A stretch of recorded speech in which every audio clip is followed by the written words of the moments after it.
Olha, eu comecei em 98 porque eu estudava em uma escola municipal e ali, tipo, a gente se envolvia com pessoas de diversas classes sociais, né? E eu sempre desenhei nas cadeiras, né, lá da escola.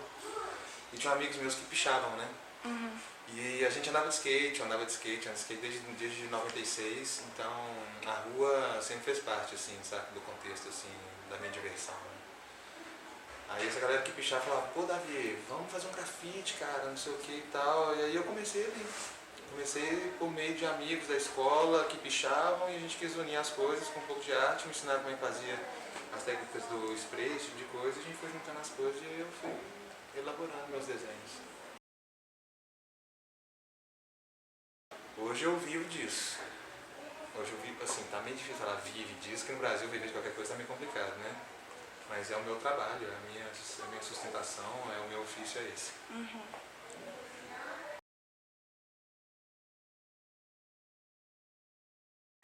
Eu penso que seja uma coisa normal, né? Tipo assim, diante da sociedade que a gente tem e os meios de comunicação que chegam até a gente e como a gente é instruído, eu acho mais do que normal que as pessoas tenham um certo preconceito, até porque o grafite ele tem uma ligação com a delinquência de uma certa maneira, né? Tipo a questão de fazer ilegal, da questão de querer fazer protestos, essas coisas assim. O grafite nasceu disso, então como ele é uma coisa que nasceu do gueto também, eu acho que por ser guetizado, a sociedade mais ou menos vai olhar sempre com uma cara um pouco assim, né?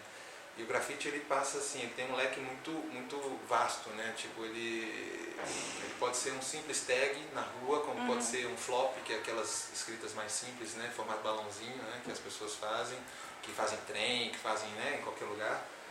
E tem os muralistas, né? Que é o que eu faço muito, né? Tipo os murais e tal. Então, assim, é um leque muito vasto. Então, assim, fica difícil da sociedade realmente entender o que é o grafite em si, né? Porque ainda mais hoje tem muito artista que sai de dentro de galeria, de dentro de ateliê e quer a conotação da rua, porque ele descobriu que a rua te oferece uma visibilidade muito maior, né? Então, assim, hoje em dia tem essa coisa também do street artista, né? Tipo assim, que nunca foi grafiteiro, nunca sabe não sabe o que é rua, tipo assim, do contexto da rua, mas ele quer estar pintando na rua, né? Eu falo isso até porque desde 98 aí pintando aí, eu já fui preso algumas vezes, entendeu? Já respondi processos, tapa na cara, soco no rim, sprayzada na cara, tudo. Então, para hoje chegar muitos pseudo-artistas e falarem assim, eu faço murais na rua, né? Tipo assim, isso é uma coisa que, de uma certa maneira, isso enriquece e de uma outra tem os embalistas que vão, né, aproveitando a engrenagem que outros já fizeram antes deles, né? Por aí vai. Mas eu entendo a sociedade, até porque uma vez eu fui chamado para conversar no Palácio das Artes, tinha um programa de rádio lá no Palácio, e chamaram eu e um amigo meu, André da Lata, a gente estava conversando com esse público que tinha lá e eu falei de uma tese minha que eu estava criando na época, que eu chamei de termômetro social, que eu falo que a pichação, o grafite em si, essas coisas, é um termômetro da gente entender o nível de cultura, né, que tem na sociedade, né? Existem locais que você vai que é tudo muito limpo, né? Tipo assim, as pessoas respeitam, né? A sociedade mantém certas regras e as pessoas respeitam, mas são locais assim onde existe uma certa infra, onde a política ela funciona de uma certa maneira. Por exemplo, se você vai na Suíça, se você vai na Alemanha, alguns lugares da Itália, alguns lugares da Espanha, assim, você vai ver tudo limpinho, tudo maravilhoso. Agora você vai em lugares que tem conflitos sociais um pouco mais intensos, tipo Brasil, tipo África, tipo Oriente Médio, assim, você vai ver tudo destruído, tudo pichado, né? E eu achei legal isso porque é uma ligação muito forte com a infraestrutura que aquela sociedade dá de base. Então, os pichadores, por exemplo, eu acho que eles fazem parte de uma engrenagem que às vezes eles não têm noção da engrenagem que eles fazem parte. Eu tento imaginar assim, a cidade como um grande corpo, né? Se você olhar por cima de noite, você vai ver todos os glóbulos vermelhos passando rapidinho assim e tal, são os carros que passam, né? Então tenta imaginar assim, um grande corpo que é a cidade. Aí você pensa que a epiderme, né, a pele, é tipo as paredes da cidade, que é isso, gente? O que está acontecendo? Tem alguém se jogando a Aí você pensa que é a epiderme e que disso a gente tem os linfonodos, né? Que são tipo aquelas ínguas que aparecem aqui, que é só para manifestar uma inflamação que tem no grande corpo, né? Tipo assim, ao interno, né? E eu vejo a pichação mais ou menos dessa forma, mesmo que os pichadores não enxergam isso, que às vezes a gente faz parte de uma engrenagem que a gente não tem consciência do que está acontecendo. Então, para mim, o que acontece com esses pichadores, com essas manifestações que a gente vê na rua, é uma manifestação de insatisfação. Entendeu? Quando as pessoas são insatisfeitas, elas demonstram de uma certa maneira. Ou então, a gente começa a perceber que o problema não está na epiderme, que o problema não são os pichadores, mas a sociedade justamente, tipo assim, pô, eu pintei minha parede de branquinho aqui, vem um cara e pinta ali, tipo, o que eu tenho a ver com isso? Né? Tipo, eles pensam nisso, mas só que no final de tudo, a gente deveria só agradecer aquelas pessoas que evidenciam, né, tipo, as mazelas, os problemas reais da sociedade dessa forma de insatisfação. Você olha aquilo e fala, ó, aqui tem um problema, vamos resolver isso. Mas só que a gente, igual a medicina, né, a gente tem mania de resolver as coisas de forma paliativa, né, a gente resolve, por exemplo, tô com machucado aqui, apareceu um negócio na minha pele, aí passa um creminho de cortisona, aí beleza, sumiu. Mas só que o problema mesmo, por que apareceu aquilo? Né? Então a forma como a gente vive nosso sistema é completamente errado e isso se manifesta também na percepção que as pessoas têm sobre a arte de rua, sobre pichação, sobre essas manifestações assim, de grandes cidades.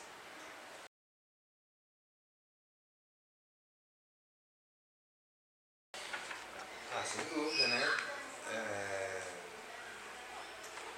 Só o fato de você estar ligado com a arte, assim, ter uma ligação direta com a arte, com o corpo, essas coisas assim, eu acho que já ajuda demais. Depois o grafite tem uma questão social muito forte, né? Então, assim, você acaba ampliando a sua noção de sociedade, saca? Tipo, de diferenças sociais, né? Porque estando na rua você vê de tudo, né? Você vê... Esse grafite aqui do Viaduto Santa Teresa, por exemplo, a gente viu... Debaixo do viaduto tinha pessoas que vendiam drogas ali, crack, esse tipo de coisa. Tinha pessoas que alugavam armas, né? Tipo, eles alugavam, colocavam dentro do tambor de esgoto, essas coisas, tipo pistola, faca, e eles alugavam. E um dia a gente estava lá 3 horas, 4 horas da manhã quase, e a gente estava lá pintando, aí chegou um cara que devia R$2 por esse mala, e o cara jogou o álcool nele, tacou fogo, e o cara saiu fora. Não, isso é uma das situações, né? Tem várias outras, né? Tipo assim, quando você viaja, então, vai fora do país, vai para os outros continentes, você fica bem outras situações, de outras coisas. Então isso dá uma ampla visão, assim, de como vai a sociedade, de como encaminha as coisas. Então, para mim, foi assim, é sempre uma escola, né? Social, artística, grafite muda a vida de qualquer pessoa. Sempre.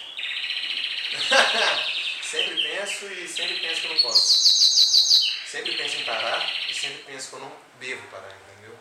É muito conflitual, né? Tipo assim, trabalhar com arte, ainda mais eu que sou praticamente, como é que fala, autônomo, freelancer, é difícil, porque não é que você tem um rendimento financeiro, tipo, certo, todo mês você tem aquele dinheirinho por mês e tal, né? E eu que tenho família, tenho filhos, então eu tenho que, assim, me girar de todas as formas que eu posso, tenho que fazer as viagens que eu tenho que fazer para conseguir chegar no final do mês e trazer alguma coisa. Isso é um motivo, porque o grafite te leva muito tempo, a arte leva muito tempo. Para pintar um quadro você fica tipo dias, né? Tipo, às vezes para pintar um muro você fica outros mais dias, projetos mais dias, às vezes precisa do dinheiro na hora, né? Porque o mundo gira em torno disso. Então trabalhar com amor e com o que você ama ao mesmo tempo, querendo dinheiro, é sempre complicado. Mas só que aí eu penso, se eu parar, quem vai dar o ponto de vista que eu tenho sobre as coisas, né? Tipo assim, tem muito artista, mas não são todos que pensam como eu e que pintam como eu, né? Tem muita pessoa boa que pinta, mas não com a mesma visão que eu tenho do social, da arte, da vida, da espiritualidade. Então se eu parar, não vai ter ninguém a fazer o que eu faço. Bem, a evolução do grafite no Brasil é muito ruim, né? Mas nos outros países também não é que a valorização é que sabe como. Aliás, nos outros países, por não ter os problemas sociais que nós temos, eles são até mais fechados por essas questões. Porque, por exemplo, na Europa é muito forte a concentração eles chamam de writers, né? Que são os escritores que pintam trens, que pintam cidades, essas coisas assim, mas que pintam fazendo aquele jeito assim, né? Não tem muito espaço para muralismo. Quando você é um muralista, você não é grafiteiro, você faz muralismo, né? Então aqui, pelo fato de que aqui teve muitos projetos sociais que tiveram uma base de grafite, essas coisas assim, então tem uma abertura maior, até a questão de comércio e esse tipo de coisa. O problema daqui do Brasil é que o material custa muito caro, e com esses projetos sociais assim, teve muita gente que abraçou a causa sem ser, né? Tipo, você vê muita gente saindo dessas escolinhas de grafite, dessas coisas assim, mas assim, é porque era a única possibilidade, era a única chance, né, que tinha para fazer. Então às vezes rola uma inflação, né, tipo assim, de grafite, e aí isso cai um pouco a qualidade do nível de grafite, de arte da cidade, né. Mas só que isso não é um problema grosso. Mas aqui no Brasil tem essa abertura, mas só que é muito mal pago, né, tem uma remuneração que não é muito boa. A não ser que você tenha contatos de galerias, né, tipo de outras pessoas que trabalham na área, como decoradores, essas coisas, que te engrenam para estar fazendo alguma coisa, assim, como já aconteceu muitas vezes comigo. Aí pagam um preço justo, né, ok. Porque fora isso, o cliente em potencial, assim, esses clientes privados, assim, eles costumam chorar muito e a galera não quer pagar e tal, é meio complicado. Até quadros, tipo de coisa, você não coloca numa galeria, por exemplo, eu tenho quase em galeria que tem um certo preço, mas as pessoas que vêm até a mim, elas vem assim, que me conhecem, né, eu fiquei sabendo que você, isso, aquilo, aí eles querem pagar o preço que eles podem pagar. Mas só que aí às vezes você não pode baixar muito o preço, porque na galeria já está com outro preço, então você tem que manter aquele preço da galeria, aí você pode fazer um joguinho assim e tal, mas é meio complicado no Brasil. Mas lá fora também, não é muito simples. Tudo é projeto hoje em dia.